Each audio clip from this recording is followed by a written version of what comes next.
और गुजरात के मोरबो हादसे में मारे गए लोगों की पोस्टमार्टम में भी अब वेटिंग देखने को मिली है। पूरी जिंदगी तो आदमी तमाम चीजों के लिए वेटिंग करता ही है, इंतजार करता है।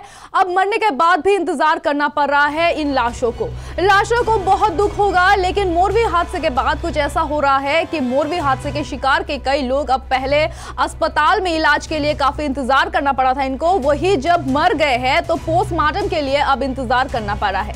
इस दौरान शवों की दुर्गति ऐसी हो रही है कि परिजनों का भी सब्र का जवाब अब टूटने लगा है।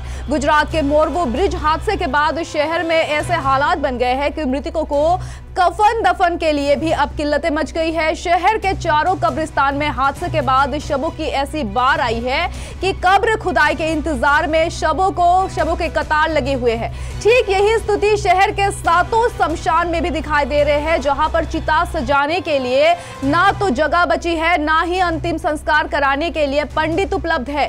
रविवार देर शाम मोरबो ब्रिज टूटने की वजह से 135 लोगों की मौत हो गई थी, जबकि 200 से ज्यादा लोग घायल हो गए थे। इनमें ज्यादातर लोग स्थानीय माने जा रहे थे। सोमवार को मोरबी पुलिस ने शवों का पोस्टमार्टम कराने के बाद अंतिम संस्कार के लिए परिजनों को सौंप दिया था लाशों को।